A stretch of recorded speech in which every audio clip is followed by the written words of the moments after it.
요한 1서 2장 12절에서 17절 말씀을 다 함께 합독하시겠습니다. 자녀들아, 내가 너희에게 쓰는 것은 너희 죄가 그의 이름으로 말미암아 사함을 받았으며, 아비들아, 내가 너희에게 쓰는 것은 너희가 태초부터 계신 이를 알았으며, 청년들아, 내가 너희에게 쓰는 것은 너희가 악한 자를 이겼음이라. 아이들아, 내가 너희에게 쓴 것은 너희가 아버지를 알았으며, 아비들아, 내가 너희에게 쓴 것은 너희가 태초부터 계신 이를 알았으며, 청년들아, 내가 너희에게 쓴 것은 너희가 강하고 하나님의 말씀이 너희 안에 거하시며 너희가 흉악한 자를 이겼습니다. 이 세상이나 세상에 있는 것을 사랑하지 말라.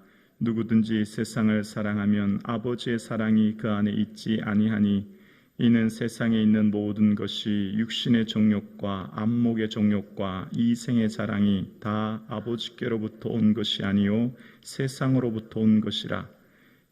이 세상도 그 정욕도 지나가되 오직 하나님의 뜻을 행하는 자는 영원히 거하느니라.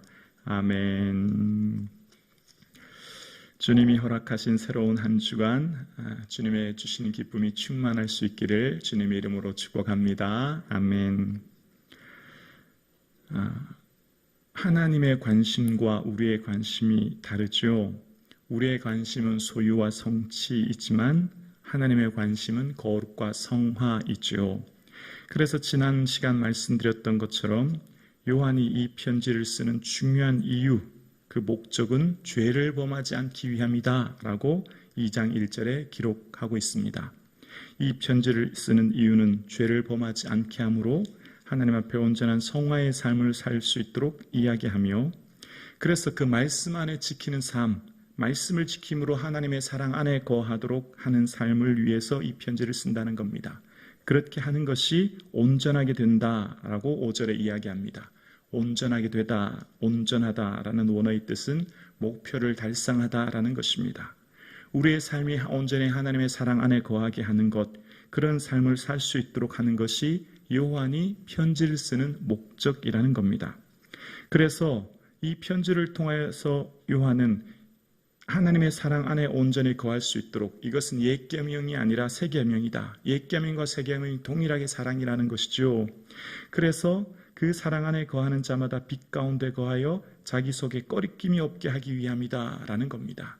10절의 꺼리낌이라고 하는 것은 걸림돌이라는 것인데요, 바로 우리가 주님의 사랑 안에 거함으로 내 삶의 모습을 온전히 비춤으로 타인이 실족하여 걸려 넘어지지 않도록, 나의 삶이 온전히 삶을 통해서 타인이 걸려 넘어지지 않도록 뿐만 아니라 나 또한 내 삶에 걸려 넘어지지 않도록 온전한 삶을 이룰 수 있도록 하는 것이다 라고 지난 시간 말씀드렸습니다.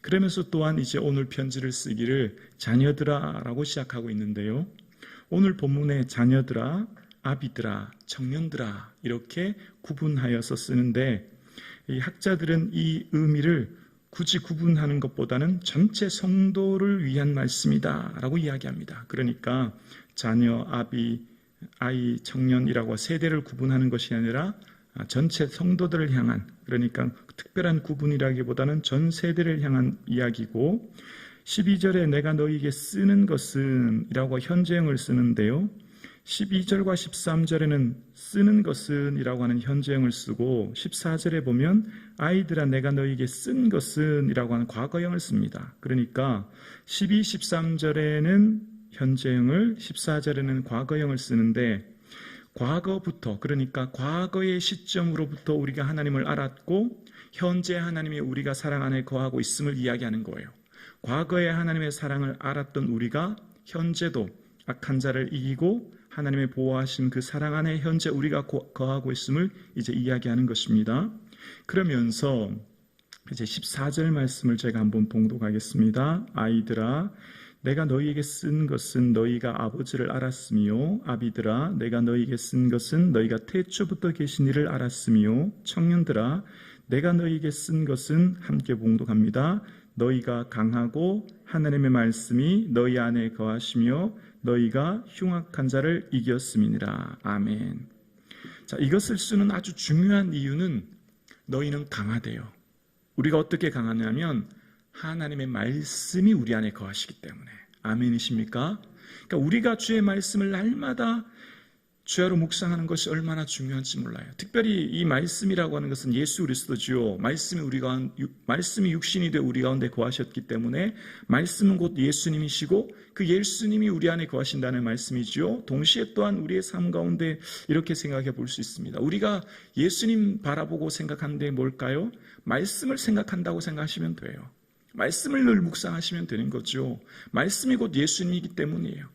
내 사랑하는 사람을 생각하는 건 뭐예요? 사랑하는 사람의 말, 사랑하는 사람의 그 모든 내게 들려주는 이야기죠. 예수님을 사랑한다는 것은 예수님이 내게 들려준 말씀, 이야기를 사랑하는 거죠. 그러니까 우리는 약해요. 우리는 결코 강하지 않아요. 우리는 다 모두가 약한 인생입니다. 근데 우리가 강하대요. 왜요? 말씀 우리 안에 거하시기 때문에. 그 말씀 때문에 어떻게 해요? 흉악한 자, 마귀를 이겼다는 거예요. 그래서 우리가 세상을 강하고 담대하게 살 수 있고 이 세상을 살아가는 근원적인 힘은 말씀이 우리 안에 거하시기 때문이라는 거예요. 사랑하는 성도님, 이 하루의 삶도 주의 말씀을 사랑하시고 주야로 묵상하시고 주의 말씀 안에 거할 수 있기를 주의 이름으로 축원합니다. 그래서 우리의 삶 가운데 말씀이 우리 안에 거하시는 삶이 되었기에 우리의 삶은 세상을 이긴 삶이 된다는 것입니다. 우리는 연약합니다. 우리는 부족합니다.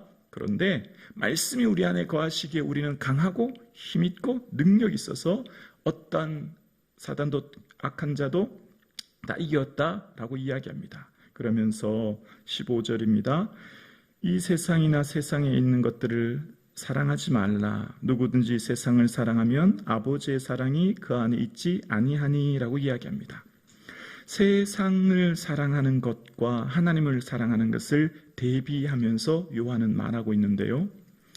요한은 말합니다. 세상을 사랑하는 것과 하나님을 사랑하는 것은 양립할 수 없다는 거예요. 세상도 사랑하고 하나님도 사랑하는 두 개는 결코 양립할 수 없다는 겁니다. 반드시 모든 사람은 한쪽으로 기울게 되어 있다는 거예요. 한쪽으로 더 사랑하게 되어 있다는 거예요. 우리 마음은 두 개를 담지 못한대요. 우리 인생은 두 주인으로 섬길 수 없대요.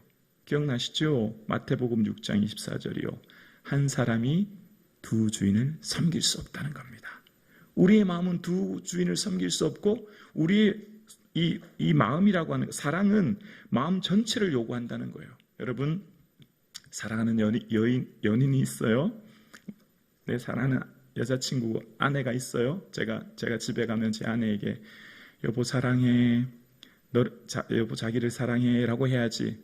여보 자기도 사랑해, 자기도 많이 사랑할 거야, 이러면 안 되죠. 자기도라고 하면 안 되죠. 다른 여자가 있다는 거잖아요. 너를 사랑해지 너도 사랑해가 아니잖아요. 아멘이시죠? 사랑은 나눠질 수 있는 게 아니라는 거예요. 사랑은 하나라는 거예요. 사랑은 나뉘어지면 일단 문제가 생기는 거죠.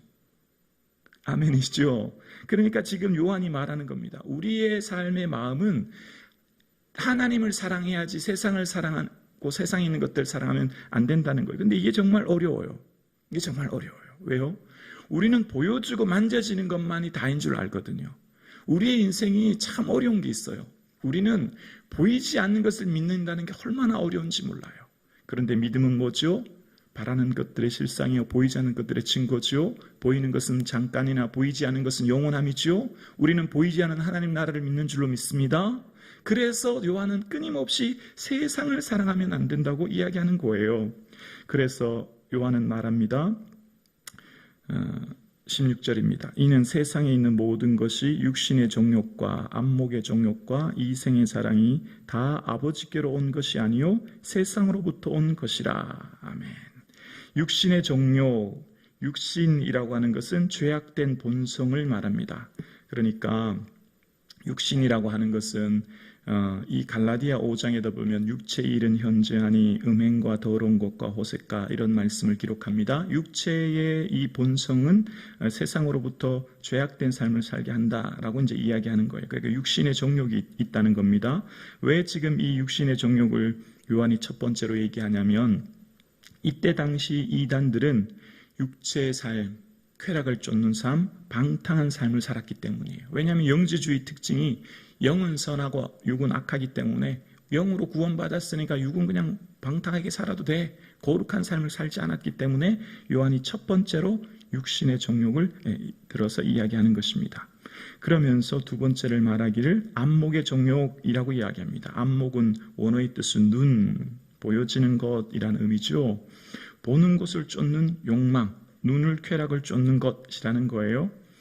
우리가 보는 것으로 인해서 죄악과 매우 밀접한 관계가 있다는 것을 성경은 끊임없이 얘기해요. 우리가 눈에 보이는 것이 우리 마음을 지배하는 경우가 참 많다는 거예요. 그러니까 지금 우리의 삶 가운데 보는 것이 참 중요한데요. 보는 것으로 인해서 우리가 삶 속에 죄악된 삶을 살 위험이 참 많다는 것을 끊임없이 성경은 우리에게 경고합니다. 그 여자가 나무를 본즉 먹음직도 하고 보암직도 하고 하와가 그 선악과를 보았고 본즉 보암직도 했다는 것입니다. 일단 보았을 때 탐욕이 내 마음에 들어오게 되는 거죠. 사단이 예수님을 시험하기 위해서 천하 높은 산으로 데려가서 천하만국과 그 영광을 보여주며라고 이야기합니다. 일단 먼저 보여주는 거예요. 일단 먼저 보게 하는 거죠. 마가복음 7장에도 보면 주님이 기뻐하시는 악한 눈이라는 흘기는 눈이라는 표현이 나와요. 그러니까 우리가 보는 것으로 인하여서 마음이 끌리게 되어 있어요. 보는 것으로 인하여서 마음이 지배를 당할 수 있어요. 보는 것으로 인하여서 우리 인생이 그것에 의해서 지배당하는 삶을 살 수 있음을 끊임없이 얘기하는 거예요. 그래서 눈을 통해서 보는 것을 통해 쫓는 욕망의 삶을 주의해야 됨을 끊임없이 오늘 본문은 이야기하는 것입니다. 그래서 전도서 1장 8절은 말합니다. 눈은 보아도 족함이 없다는 거죠. 보아서 족함이 없다는 거예요. 아무리 많은 것을 보고 내가 많은 것을 소유해도 거기에는 참된 기쁨을 누릴 수 없다는 것입니다. 그래서 우리의 삶은 우리가 주목하는 것은 보이는 것이 아니요 보이지 않은 것이니 보이는 것은 잠깐이요 보이지 않은 것은 영원함인 줄로 믿습니다. 보이는 것을 우리는 쫓는 인생이 아니에요. 보여지는 게 전부가 아니에요. 이 세상은 보이는 이 세상을 쫓는 인생이 아니라 보이지 않은 인생을 살아가죠. 그러면서 또 세 번째 말합니다. 이생의 자랑. 이생의 자랑할 때 이 이자는 원문에 없어요. 그러니까 생의 자랑이라고 할 수 있어요. 생이라고 하는 것은 생명이라는 의미인데 생물학적 생명을 이야기하는 것이죠. 그러면서 자랑이라고 하는 원어의 뜻은 알라조이네오라고 하는 것은 자만이라는 뜻이 있는데요. 이 자만이라는 또 원어 알라조는 방탕이라는 단어에서 나왔어요. 그러면서 이 말은 무슨 말이냐면 세상을 살아가면서 살아가는 모든 자만과 방탕, 그러니까 이 세상에 자랑하는 것들이 세상에 거만한 것들이라는 거예요. 그러니까 내가 남들보다 더 가진 것, 내가 남들보다 더 높아진 것, 내가 남들보다 더 소유한 모든 것을 우리는 다 자랑하게 되어 있어요. 은근히 자랑하게 되어 있어요. 이것은 그렇게 하지 않을 수 없는 것이 우리의 본성입니다. 그러니까 세상을 쫓아가면서 살아가는 이 세상의 자랑, 자만, 방탕의 삶을 주의해야 된다는 겁니다.